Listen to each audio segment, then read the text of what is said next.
नमस्कार दोस्तों, स्वागत है आप सभी का एक बार फिर से अपने YouTube channel tricky engineers academy में। आज हम आपके लिए एक और नया सब्जेक्ट लेके आए हैं जिसका नाम है आरसीसी। और आरसीसी के एमसीक्यूज हम करने वाले हैं आज, और जो हमारा लेवल रहेगा वो भी इजी लेवल ही रहेगा। इसके बाद हम एक और सब्जेक्ट लेंगे जिसके क्वेश्चन हम इजी लेवल के क्वेश्चन करेंगे। उसके बाद जो हमारे 6 या 7 सब्जेक्ट हो चुके होंगे उसके हम मॉडरेट लेवल के क्वेश्चन आपके लिए लेके आएंगे। और जैसे ही आप हमें हार्ड क्वेश्चन टेलीग्राम चैनल पर भेजने लगेंगे, जैसे हमारे पास सफिशिएंट हार्ड क्वेश्चन होने लगेंगे, उसके बाद हम आपके लिए हार्ड क्वेश्चन की वीडियो बना के लेके आएंगे। ठीक है, चलिए स्टार्ट करते हैं हम आज का टॉपिक हमारा आरसीसी के क्वेश्चन। तो हमारा जो पहला क्वेश्चन है, maximum area of compression reinforcement for beam is. पहला ऑप्शन है 0.04 BD, दूसरा 0.85 BD divided by F5, 0.1% of web area, 0.5% of web area. तो जो maximum area of compression reinforcement for beam हम लेते हैं वो लेते हैं 0.4, यानी कि 0.04 B into D, यानी कि 4% of cross section area of a beam. तो मैक्सिमम एरिया की अगर हम बात करें तो यहाँ पे लिख लेते हैं मैक्सिमम परसेंटेज ऑफ रेनफोर्समेंट कितना होता है 4% ऑफ क्रॉस सेक्शन एरिया बोल सकते हैं ऑफ बीम, है ना। ये आपने पढ़ा भी होगा। तो 4% क्या हो जाएगा 0.04 B इंटू कैपिटल D, यानी कि ये जो डेप्थ होगी टोटल डेप्थ होगी। ठीक है, क्योंकि जो इसका मिनिमम परसेंटेज ऑफ रेनफोर्समेंट का होता है उसमें हम क्या लेते हैं इफेक्टिव डेप्थ लेते हैं। चलो इसके उसका भी फॉर्मूला लिख लेते हैं। मिनिमम परसेंटेज ऑफ रेनफोर्समेंट वो कितना होता है, AST तो नहीं लिखते हैं, उसको AS से डिनोट कर लेते हैं। AST तो AS कितना हो जाएगा 0.85 B into D divided by F5। आप यहाँ पे देख पा रहे होंगे जो D हमने स्मॉल d लिया है, तो ये क्या इफेक्टिव डेप्थ। तो ये दोनों फॉर्मूले आपको याद होने चाहिए, ये वाला फॉर्मूला और ये वाला फॉर्मूला। ठीक है, मैक्सिमम परसेंटेज और मिनिमम परसेंटेज। तो हमारा जो ऑप्शन हो जाएगा वो क्या हो जाएगा, option A is the right answer, है ना।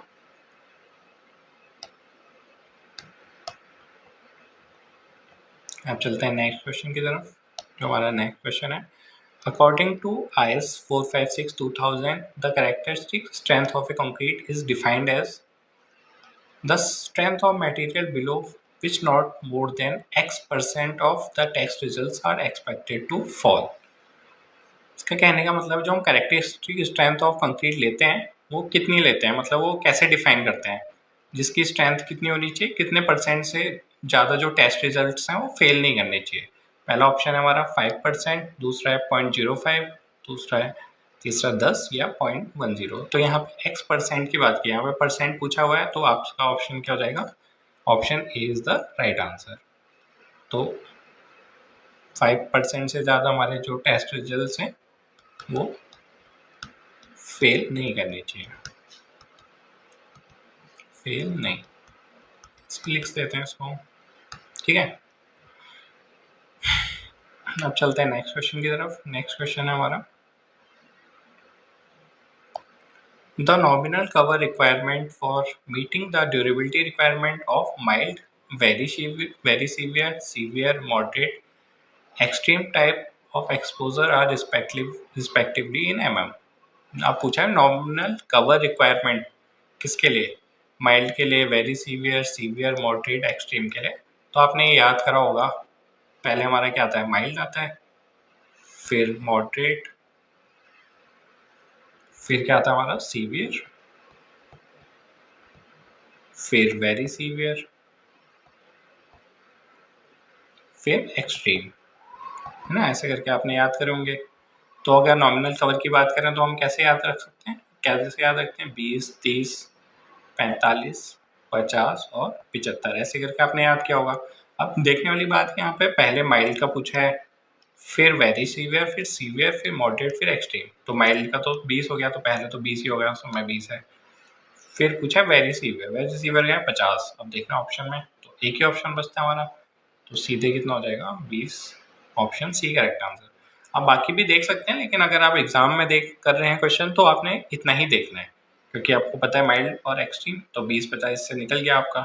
सीवियर के लिए 45 है, फिर मॉडरेट का 30, फिर यहाँ पे 30 है, फिर 75 एक्सट्रीम वही है ना। अब चलते हैं नेक्स्ट क्वेश्चन की तरफ आपके लिए, वो है Poisson ratio for concrete remains unchanged, increase with richer mixes, decreases with richer mixes, none of these। तो जो पॉइजन रेशियो होता है वो क्या करता है, जितना हम रिचर मिक्स लेते हैं उतना डिक्रीज करता है। तो ये आपने पढ़ा होगा, हमने पॉइजन रेशियो की बात इसमें भी करी थी, हमने जब लास्ट क्लास ली थी आपकी स्ट्रेंथ ऑफ मटेरियल में, वहाँ पे हमने पॉइजन रेशियो पढ़ा था, little strain upon longitudinal strain. तो वहाँ पे कंक्रीट का पॉइजन रेशियो देखा था 0.22 के आसपास, 0.2 के आसपास देखा था।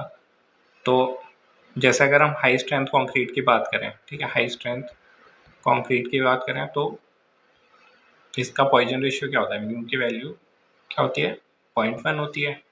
और मॉडरेट तो नहीं, क्या स्टैंडर्ड कंक्रीट बोल देते हैं, high strength concrete, sorry standard concrete की बात करें तो ये कितनी होती है, 0.15। और लो स्ट्रेंथ कंक्रीट की बात करें तो ये होती है 0.2। हमने 0.2 पढ़ा था कल का तो नहीं था जब हमने लास्ट लेक्चर लिया था। तो आप देख पा रहे हैं कि ऊपर को जाते वक्त कम हो रहा है, जितना रिचर मिक्स हो रहा है, यानी कि जितना बढ़िया हम कंक्रीट बनाएंगे वो क्या होगा, पॉइजन रेशियो उतना ही कम होगा, है ना। पहले 0.2 था लो स्ट्रेंथ कंक्रीट के लिए, स्टैंडर्ड कंक्रीट के 0.15, हाई स्ट्रेंथ कंक्रीट के लिए 0.1। तो क्या कर रहा है, डिक्रीज कर रहा है। तो option C is the right answer. अब चलते हैं नेक्स्ट क्वेश्चन की तरफ। नेक्स्ट क्वेश्चन है, in the designation of concrete mix the letter M and the number stands for. जो जैसे हम लिखते हैं ना, M25 लिख दिया, M20 लिख दिया, तो M क्या है और 20 क्या है ये पूछना चाह रहे हैं। तो इसमें M क्या है, M को मिक्स हो गया, और 20 क्या है, 28 डेज स्ट्रेंथ कंक्रीट की, और कितने mm का क्यूब लेते हैं हम, 150 mm का क्यूब लेते हैं। 28 दिन के बाद जो स्ट्रेंथ आती है, तो पहला 100 mm क्यूब एट 28 डेज, दूसरा 75 mm यानी कि 75 mm cube of at 28 days, 150 mm। तो ये हमारा राइट आंसर हो जाएगा। तो ऑप्शन सी क्या है हमारा राइट आंसर हो जाएगा। 150 mm क्यूब में जो 28 दिन के बाद जो हमारी कैरेक्टरिस्टिक स्ट्रेंथ आती है उसी को हम ये लिख लेते हैं, है ना। अब चलते हैं नेक्स्ट क्वेश्चन की तरफ।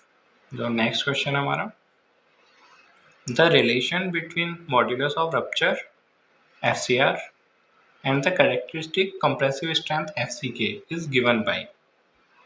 तो जो मॉड्यूलस ऑफ रप्चर का फॉर्मूला पूछा हुआ है, ऑप्शन है हमारा पहला FCR equal to 0.7 FCK, 0.7 root FCK, 0.75 FCK, 0.7 divided by root FCK। तो FCR का फॉर्मूला क्या होता है, यानी कि मॉड्यूलस ऑफ रप्चर का फॉर्मूला क्या होता है, वो होता है हमारा 0.7 रूट FCK। ये आपने पढ़ा भी होगा। तो हमारा जो राइट आंसर क्या हो जाएगा, ऑप्शन बी हमारा राइट आंसर हो जाएगा, है ना। अब चलते हैं नेक्स्ट क्वेश्चन की तरफ। नेक्स्ट क्वेश्चन हमारा, the maximum compressive strain in concrete in axial compression should be taken as. Axial compression में पूछ रहा है मैक्सिमम कंप्रेसिव स्ट्रेन की वैल्यू। तो एक्सियल कंप्रेशन में कितनी होती है, 0.002, है ना। आपको ऐसे करके याद करा होगा, यहाँ पे 2 है तो यहाँ से पहले 2 0 आएंगे। तो ऑप्शन ए क्या हो जाएगा हमारा, ऑप्शन ए नहीं, ऑप्शन बी हो जाएगा हमारा राइट आंसर हो जाएगा। 2 0 है ना, पॉइंट के बाद 2 0 आएंगे, फिर 2 आएगा। एक्सियल कंप्रेशन की बात हो रही है यहाँ पे, है ना। तो ऑप्शन बी हमारा राइट आंसर हो जाएगा। अब चलते हैं नेक्स्ट क्वेश्चन की तरफ। Which of the following is not a non destructive test use for concrete, rebound hammer, pull out, ultrasonic test, direct tensile test. इनमें से जो कौन से टेस्ट हैं जो नॉन डिस्ट्रक्टिव नहीं है, तो जो रिबाउंड हैमर है ये भी नॉन डिस्ट्रक्टिव है, pull out non destructive, ultrasonic भी नॉन डिस्ट्रक्टिव, और जो डायरेक्ट टेंसाइल स्ट्रेंथ है टेस्ट है ये हमारा क्या है, डिस्ट्रक्टिव टेस्ट है, यानी कि इसमें हमें कंक्रीट को तोड़ना पड़ता है, बाकी में हमें कंक्रीट को तोड़ना नहीं पड़ता है ना, इन तीनों में। और जो रिबाउंड हैमर और पुल आउट टेस्ट है, इनसे तो हम कंप्रेसिव स्ट्रेंथ निकाल लेते हैं। और अल्ट्रासोनिक से क्या करते हैं, इससे हम एग्रीगेट की क्वालिटी चेक करते हैं। कैसे लिखें उसमें, चेक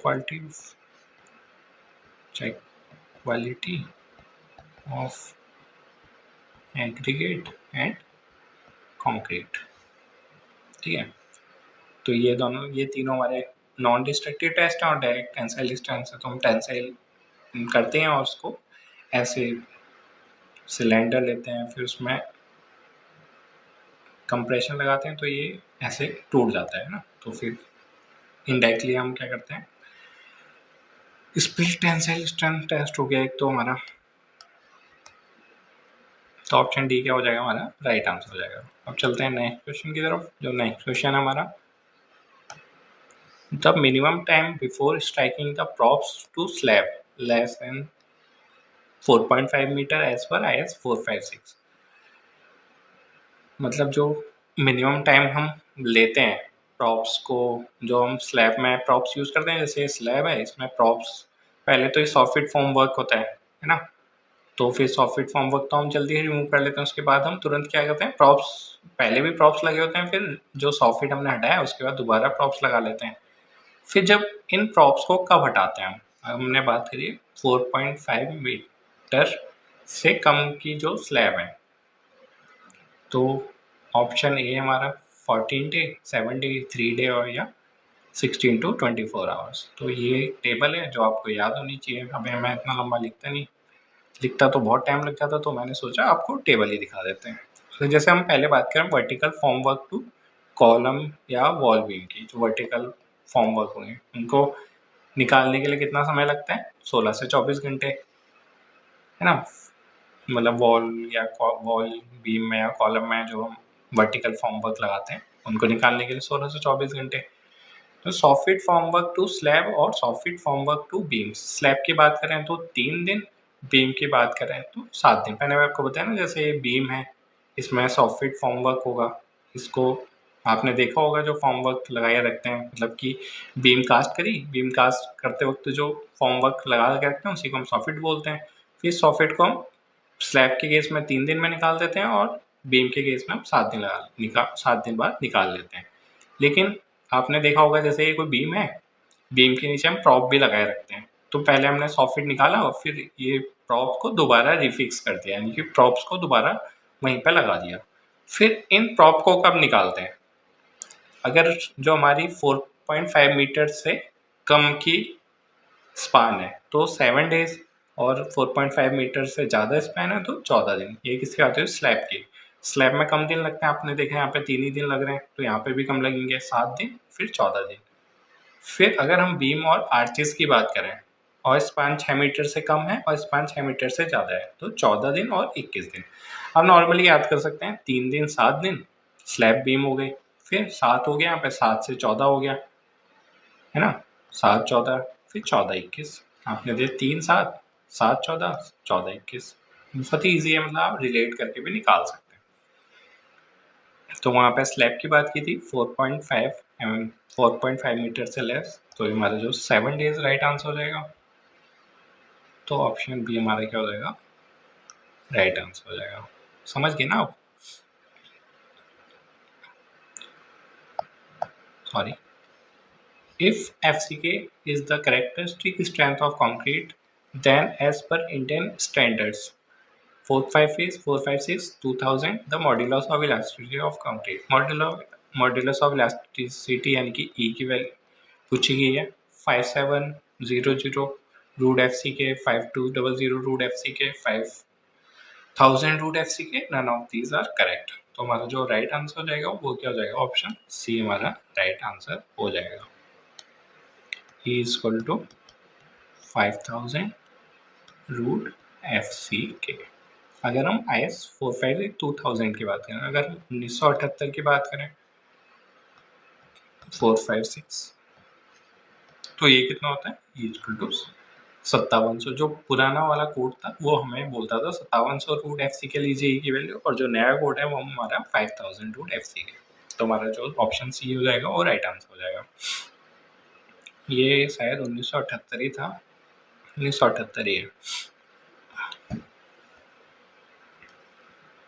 अगला क्वेश्चन है, the minimum cement content in moderately exposed reinforced concrete with normal weight aggregate of 20 mm, nominal maximum size is कितना होगा? 320 kg पर मीटर क्यूब, 340, 280 और 300। तो मैंने आपको बताया था mild, moderate, severe, very severe और एक्सट्रीम, ऐसे करके हमने याद की थी।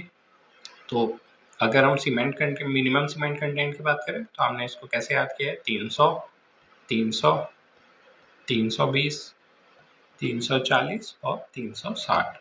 2 बार 300, फिर 20 बढ़ा देंगे, 20 बढ़ाना है, फिर 20 बढ़ाना है ना। तो आपको ये ऐसे करके याद करा होगा आपने भी जैसे याद किया होगा। तो हमारा हमें पूछा गया यहाँ पे मॉडरेट का यानी कि 300 है। तो हमारा ऑप्शन डी क्या हो जाएगा? राइट आंसर हो जाएगा। तो आपने याद किया होगा यहाँ पे एम, चलो वो तो छोड़ो, M20, M25 वो तो आपको याद ही होगा। वाटर सीमेंट रेशियो, चलो वो भी अगर क्वेश्चन आएगा तो ये वाटर सीमेंट रेशियो भी चलो यहीं पे देख लेते हैं, क्योंकि उसमें भी दो सेम है स्टार्टिंग के, 0.6, 0.6, 0.5, 0.45 और 0.4, ऐसे करके आपने याद किया होगा। इसमें भी दो सेम है, ये वाटर सीमेंट रेशियो है, ठीक है। फिर एक कम करा, फिर 0.5 कम करा, फिर 0.5 कम करा, ऐसे करके आपने याद किया होगा इसको। ये कुछ ऐसे इम्पोर्टेंट क्या क्वेश्चन तो पूछते ही है, पूरी टेबल है उससे काफ़ी क्वेश्चन पूछ जाते हैं। एक क्वेश्चन तो हम ऊपर कर ही चुके हैं। तो चलिए नेक्स्ट क्वेश्चन की तरफ चलते हैं। The ratio of 20 days strength of cube two that of a standard cylinder.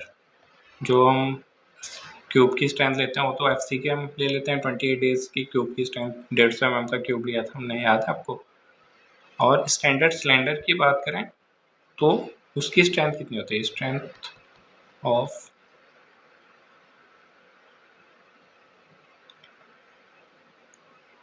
cylinder, strength of cylinder is 0.8 times of cube strength, है ना। ये आपने पढ़ा होगा शायद, ब्लोअर कुछ चल रहा है। चलो अभी देखते हैं। तो ये कितना हो जाएगा? यहाँ पे पूछा है क्यूब टू स्टैंड, यानी कि क्यूब और से सिलेंडर की पूछी हुई है ना। तो क्यूब की अगर 1 मानते हैं तो ये 0.8 होगा। तो ये 8 एकम 8, 2 8 16, 16 4 और 5 40, यानी कि 1.25 हो जाएगा। तो हमारा जो ऑप्शन बी है वो क्या हो जाएगा? राइट आंसर हो जाएगा। एक मिनट है गाइस।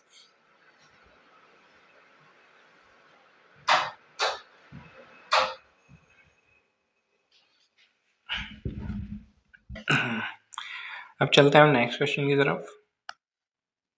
जो हमारा नेक्स्ट क्वेश्चन है वो है हमारा, for lightly reinforce section in slab, beam, column etcetera the slum should be. Slum की वैल्यू कितनी होनी चाहिए? 15 से 25 mm, 25 से 75 mm, 50 से 100 mm या 75 से 100 mm। स्लम की वैल्यू पूछिए, इसको भी हम टेबल से याद करेंगे। अगर हम बाइंडिंग कंक्रीट, क्योंकि इतनी टेबल में आपको लिखा नहीं सकता था तो मैंने टेबल लाया हूँ आपके लिए। तो अगर हम बाइंडिंग कंक्रीट या सैलो सेक्शन की बात करें तो स्लम की वैल्यू 15 से 25 होगी। अगर हम मास कंक्रीट या लाइटली रेनफोर्स सेक्शन किसमें, स्लैब, बीम, वॉल, कॉलम में, तो 25 से 75। हैवीली रेनफोर्स सेक्शन होगा तो 50 से 100। अगर स्लिप फॉर्म वर्क हो गया, पंप कंक्रीट हम यूज करेंगे तो 75 से 100। या टेंस फिल या इन सिटू पाइलिंग करेंगे तो 100 से 150। ट्रेमी कंक्रीट यूज करेंगे तो 150 से 200। तो यहाँ पे हमसे पूछा गया था लाइटली रेनफोर्स सेक्शन का स्लैब, बीम और वॉल में, तो 25 से 75 हमारा राइट आंसर हो जाएगा। तो option B is the right answer, है ना। अब चलते हैं नेक्स्ट क्वेश्चन की तरफ। ये टेबल भी आपने एक बार देख लेनी है, गो थ्रू कर लेना है, तो आपको याद हो जाएगी। क्योंकि अगर आप आईएएस कोड में देखेंगे तो थोड़ा वैसे करके है, तो आपको थोड़ा कन्फ्यूजन हो सकता है, तो आप इसी टेबल को रेफर करिएगा, है ना। If the permissible compressive stress in concrete in bending for M20 grade of concrete is 7 Newton per mm square, then modular ratio will be. If the permissible compressive stress in concrete in bending, okay, M20 grade of concrete is modular ratio पूछा हुआ है आपसे, तो modular ratio का formula आपको पता है, M equal to क्या होता है 280 डिवाइडेड बाई 3 सिग्मा CBC, है ना। और 280 हो गया, 3 हो गया सिग्मा CBC की वैल्यू। अगर M20 के लिए आपको वैसे दे दिया, वरना आपको पता है डिवाइडेड बाई 3 कर लेते हैं हम अप्रॉक्स, तो ये 7 के आसपास है। तो वैसे तो यहाँ पे दे ही रखे हैं 7 यूनिट, क्योंकि इजी क्वेश्चन है तो आपको दे दिया। अगर थोड़ा टफ करना चाहेगा तो नहीं देगा, है ना। तो ये कितना हो जाएगा, आप सीधे कर सकते हैं, 7 चौको 28, 40 हो गया, 3 कम 3, 3 तिया 9, फिर 10 हो गया, 3 तिया 9, 3 तिया 9, ऐसे चलते रहेगा। तो ऑप्शन बी क्या हो जाएगा हमारा, राइट आंसर हो जाएगा।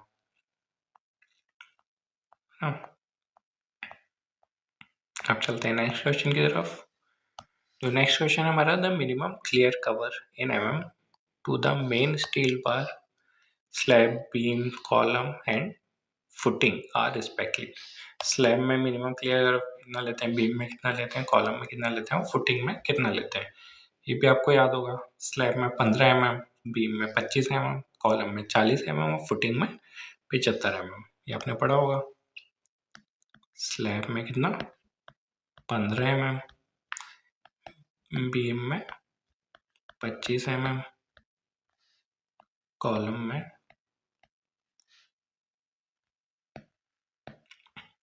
40 mm और फुटिंग में 75 mm।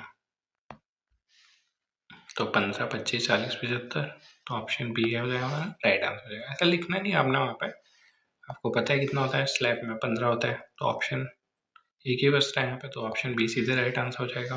15, 25, 40, इसमें पूरा देख लीजिएगा क्योंकि थोड़ी बहुत रेंज रहती है। वैसे तो यही वैल्यू रहती है, अगर कभी आपको थोड़ा बहुत घुमा के देते तो। अब चलते हैं, which is a correct formula for characteristic strength FCK where FM is the mean strength and sigma is the standard deviation. तो ये आपने एक ग्राफ देखा होगा, ये फ्रीक्वेंसी और स्ट्रेंथ का, इधर फ्रीक्वेंसी इधर स्ट्रेंथ, है ना।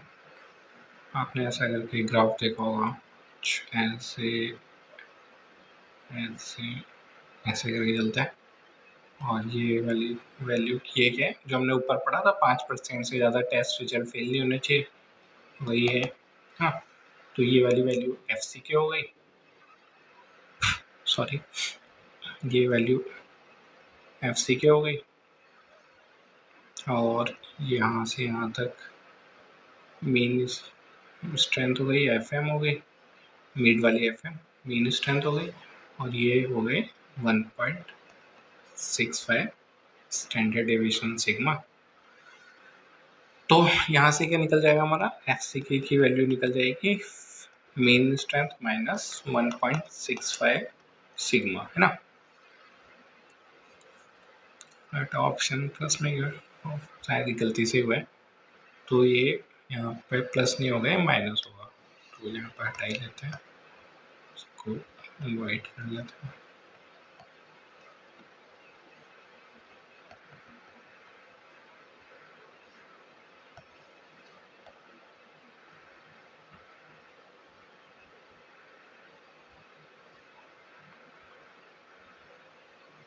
क्योंकि जब आपको ये PDF फॉर्मेट में मिलेगा तो आपको सही मिलना चाहिए ना।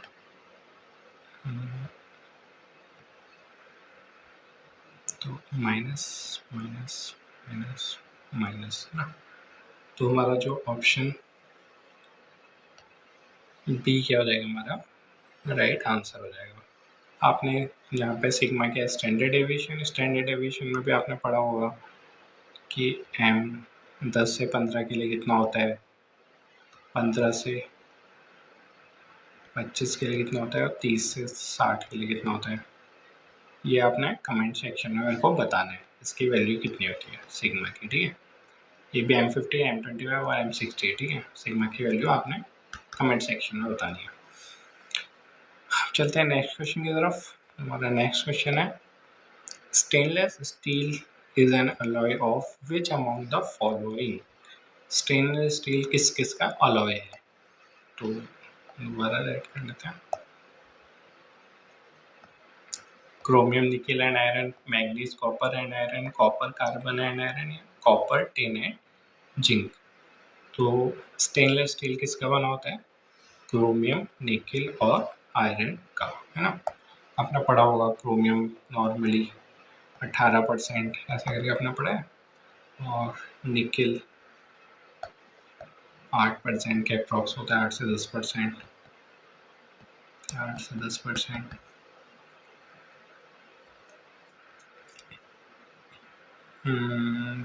और आयरन होता है, तो ये सब इनसे मिलके बना होता है। ये 18% भी रेंज 16 से 26% होती है शायद, श्योर नहीं हूँ, बट ऐसी यूज होती है, तो हम 18% ले लेते हैं नॉर्मली। तो चलते हैं नेक्स्ट क्वेश्चन की तरफ। अच्छा हाँ, एक क्वेश्चन पूछा जाता है कि आपसे निकेल का हम यूज़ क्यों करते हैं, इसको करोजन को रोकने के लिए, है ना। ये भी आपने पढ़ा होगा, करोजन रेजिस्टेंस लिख लेते हैं।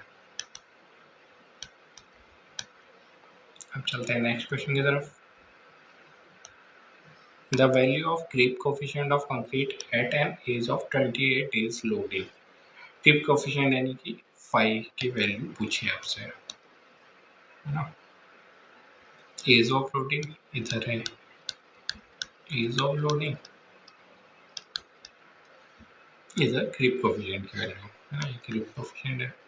अगर हम 7 दिन की बात करें तो कितना होता है क्रीप कोफिशिएंट, 2.2। अगर हम 28 दिन की बात करें यानी कि 1 महीने की बात करें तो 1.6, और अगर हम 1 साल की बात करें, 1 ईयर की बात करें तो ये होता है 1.1। ये भी आपको याद होगा, है ना। अगर याद नहीं है तो ये आपको याद होना चाहिए, है ना। तीनों वैल्यू आपको यहाँ से 28 दिन यानी कि 1 महीने का पूछा था, तो 1.6 क्या हो जाएगा हमारा राइट आंसर हो जाएगा, है ना।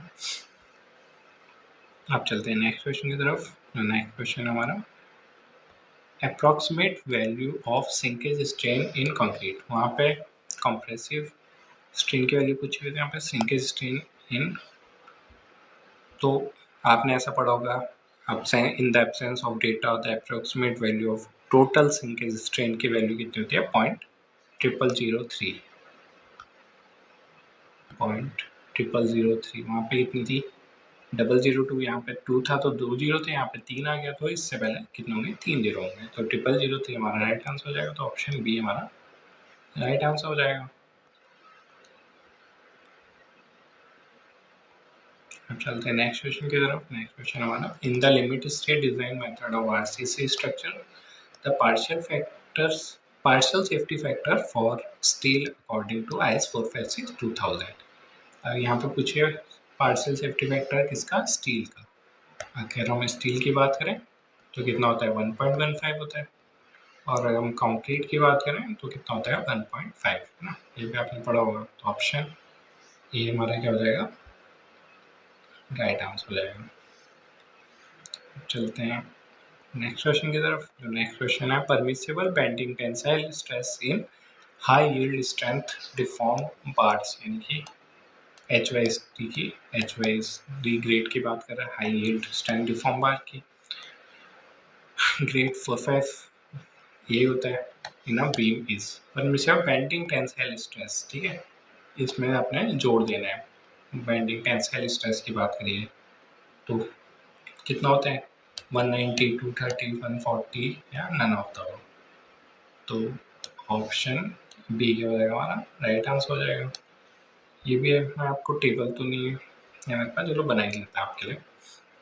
अगर हम टेंसाइल स्ट्रेस की बात करें इन स्टील अगर हम यहाँ पे एक साइड माइल्ड स्टील ले लेते हैं, Fe 250 ले लेते हैं, एक साइड Fe 450 ले लेते हैं, सॉरी 450 नहीं, Fe 414 ले लेते हैं, है ना। ये माइल्ड स्टील है, ये HY स्टील ग्रेड स्टील है। अगर हम बात करें 20 mm से कम या 20 mm से ज़्यादा डाया है स्टील बार का, तो कितनी होगी सिग्मा एस टी की वैल्यू, ये सिग्मा एस टी की वैल्यू है सारी, ठीक है।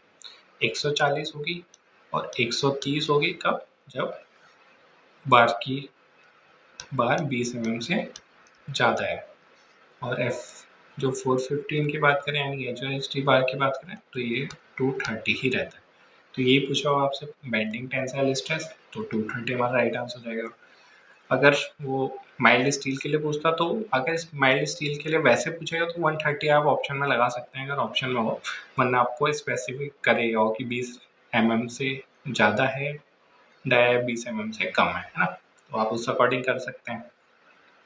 अगर वो पूछे, चलो नीचे कर लेते हैं यहाँ पे, अगर वो सिग्मा एस सी की वैल्यू पूछे यानी कि कंप्रेशन इन कॉलम बार, यहाँ पे कंप्रेशन इन कॉलम बार, है ना, तो यहाँ पे Fe 250 है, यहाँ पे ऐसे ही कर देते हैं, एक साइड Fe 250 यानी कि माइल्ड स्टील की बात करें तो कितना होगा, ये 130 रहता है, ऊपर 130 140 था तो 130 रहेगा, ये 230 से गिर के कितना हो जाता है 190 हो जाता है।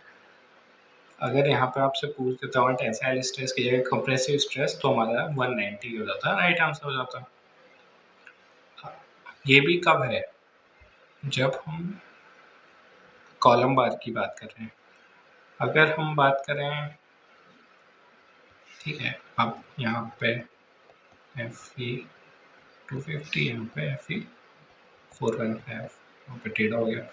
अगर मैं आपसे बात करूँ कि अगर यहाँ तो कॉलम बार की बात करी, अगर कंप्रेशन है किसमें, बीम में या स्लैब में, ठीक है, यहाँ पे Fe 250 इधर लिख लेते हैं,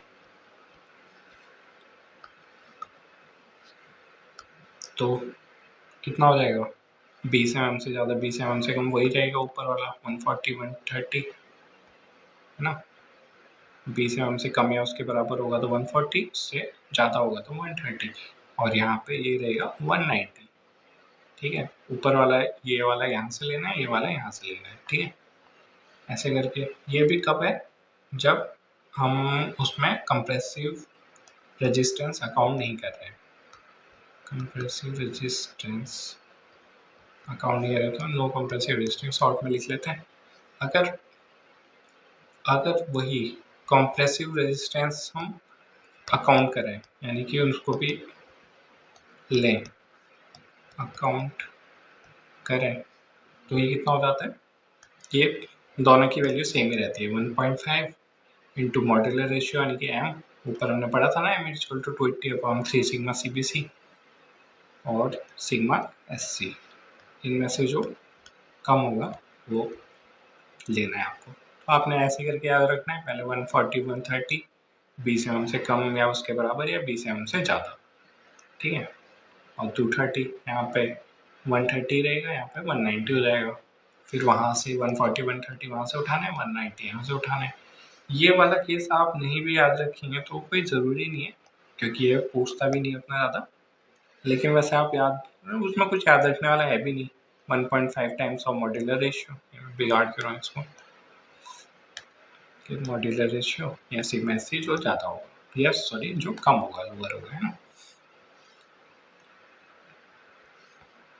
अब चलते हैं नेक्स्ट क्वेश्चन की तरफ।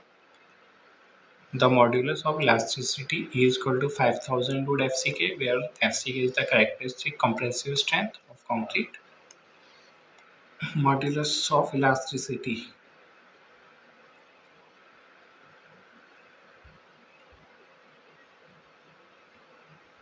is based on, ये पूछना चाह रहे हैं कि मॉड्यूलस इलास्टिसिटी किस पर बेस करते हैं, टेंजेंट मॉड्यूलस पे, इनिशियल टेंजेंट मॉड्यूलस पे, सेकेंड मॉड्यूलस पे या कॉर्ड मॉड्यूलस पे, है ना। तो आपने स्ट्रेस और स्ट्रेन का डायग्राम, ऐसे डायग्राम क्या ग्राफ देखा होगा, इधर स्ट्रेस है इधर स्ट्रेन है ना। एप्सिलॉन से ये हमने लास्ट क्लास में भी पढ़ा था। अगर हम इनिशियल टेंजेंट स्ट्रेस की बात, इनिशियल टेंजेंट मॉड्यूलस की बात करें तो ये इनिशियल टेंजेंट मॉड्यूलस है ना। और ये कुछ ऐसे जाता है, कर्व कुछ ऐसा रहता है। तो अगर हम इस पर कोई टेंजेंट ड्रॉ करें, ये कोई टेंजेंट ड्रॉ करें तो ये टेंजेंट मॉड्यूलस हो गया। अब यहाँ से मान लें यहाँ पे कोई ए पॉइंट है, ठीक है, यहाँ से यहाँ तक कॉर्ड करें तो ये क्या हो जाएगा, कॉर्डिंग सेकेंड मॉड्यूलस हो जाएगा। कॉर्ड मॉड्यूलस तो कुछ होता ही नहीं शायद, सेकेंड मॉड्यूलस 8 ये हो जाएगा, है ना। टेंजेंट मॉड्यूलस टेंजेंट ड्रॉ करा, इनिशियल टेंजेंट मॉड्यूलस जो 0 से, ये जो टेंजेंट मॉड्यूलस है वो कुछ रेंज से रहता है, जो इनिशियल टेंजेंट मॉड्यूलस रहता है वो स्टार्टिंग से रहता है। तो आप लिख भी सकते हैं, लिखना है इसमें स्लोप ऑफ कर्व ऐसे लिख सकते हैं, it is slope of curve from origin, origin से वो डेवलप होता है। और ये कब एप्लीकेबल होता है, जो अगर हम इनिशियल टेंजेंट मॉड्यूलस कब एप्लीकेबल होता है, जब मटेरियल क्या करे, लीनियर इलास्टिक बिहेव करे।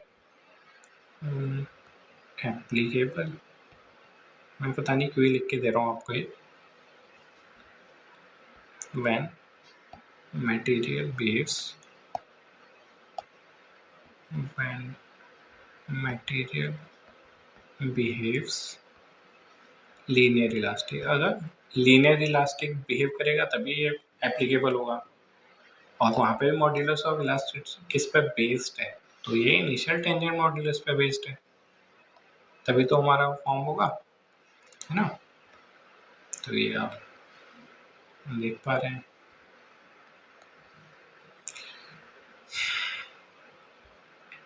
तो जो अगर हम ए को किससे जो यंग्स मॉड्यूलस ऑफ इलास्टिसिटी को किससे इवेलुएट करेंगे, इनिशियल टेंजेंट मॉड्यूलस से। अगले क्वेश्चन की तरफ चलते हैं, काफ़ी टाइम हो गया। As per IS 456-2000, when HYSD bar is used, the minimum reinforcement in either direction of slab is. HYSD bar की बात करेंगे तो 0.15% of total cross sectional area, 0.12%, 0.80% या 0.25%। तो HYSD के केस में आपको पता है कितना होता है, 0.12% होता है। तो ऑप्शन बी क्या हो जाएगा हमारा राइट आंसर हो जाएगा। HYSD के केस में कितना होता है, एस टी मिनिमम कितना होता है, 0.12% of gross sectional area. Gross sectional area अगर हम माइल्ड स्टील की बात करें, यानी कि FE 250 की बात करें तो कितना होता है, ये होता है 0.15% ऑफ ग्रॉस सेक्शनल एरिया। तो ये आपको याद होना चाहिए। तो यहाँ पे HYSD का पूछा होता तो 0.12%, अगर माइल्ड स्टील का पूछा होता तो 0.15%। लगा दिया। अब चलते हैं नेक्स्ट क्वेश्चन की तरफ। Consider the following strength of concrete: is cube strength, slender strength, split tensile strength, or modulus of rupture. अब पूछा the correct sequence in increasing order of this strength. ये 4 स्ट्रेंथ दे दिए, इनमें से इंक्रीजिंग ऑर्डर में लगाना है। तो आपको पता है क्यूब स्ट्रेंथ को हम नॉर्मली वैसे FCK से डिनोट कर सकते हैं। अगर 150 mm का क्यूब लें तो FCK तो सबसे ज़्यादा होगा। अगर स्लेंडर स्ट्रेंथ की बात करें, ये क्या हो, क्यूब हो गया। सिलेंडर की 0.8 FCK होता है, इसको 0.8 टाइम्स ले लेते हैं ना, सिलेंडर के ऊपर पड़ा था हमने। तो और मॉड्यूलस ऑफ रप्चर भी हम ऊपर पढ़ चुके हैं। Modulus of rupture, modulus of rupture FCR की बात कर रहे हैं तो ये कितना होता है, 0.7 रूट FCK, ये भी हम ऊपर पढ़ चुके हैं। एक नया चीज़ आई है वो है स्प्लिट टेंसाइल स्ट्रेंथ। जो हम नॉर्मली स्प्लिट टेंसाइल स्ट्रेंथ की बात करें तो कितना ले लेते हैं, 50 to 75% लेते हैं नॉर्मली। तो इसको हम अगर वैसे बात करें तो 0.66 ऑफ FCR ले लेते हैं, स्प्लिट टेंसाइल स्ट्रेंथ। 0.66 यानी कि FC के सबसे बड़ा है, फिर क्यूब वाला सबसे बड़ा है, फिर सिलेंडर, फिर मॉड्यूलस और उच्चा, फिर स्प्लिट टेंसाइल स्ट्रेंथ। ये वैसे अगर वैसे पूरी रेंज पूछी जाएगी तो 50 से 75% होता है, लेकिन नॉर्मली हम 0.66 टाइम यानी कि 66% ले लेते हैं। तो इंक्रीजिंग ऑर्डर में लगाने यानी कि सबसे 4, 3, फिर 2, 1, 4, 3 नहीं, स्प्लिट टेंसाइल 3 में ना, तो 3, 4, 2, 1, 3, 4, 2, 1 क्या है, सी, और ऑप्शन सी क्या हो जाएगा, राइट आंसर हो जाएगा।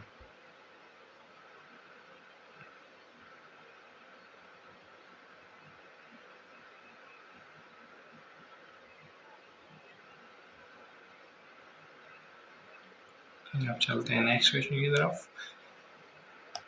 द इंडिविजुअल, ये हमारा लास्ट क्वेश्चन भी है। The individual variation between test strength of sample should not be more than, इससे ज़्यादा नहीं जाना चाहिए, ±5% of average, ±10% of average, ±15% of average, या ±20% ऑफ एवरेज। तो अगर जैसे हम बहुत सारे सैंपल लेते हैं ना, जैसे 90 सैंपल ऐसे करके आपने पढ़ा होगा, 15-15 ऐसे करके, तो हम यहाँ पे एक एग्जांपल ले लेते हैं। जैसे हमने एग्जांपल के तौर पे ले लिया 60 सैंपल हमने लिए है ना।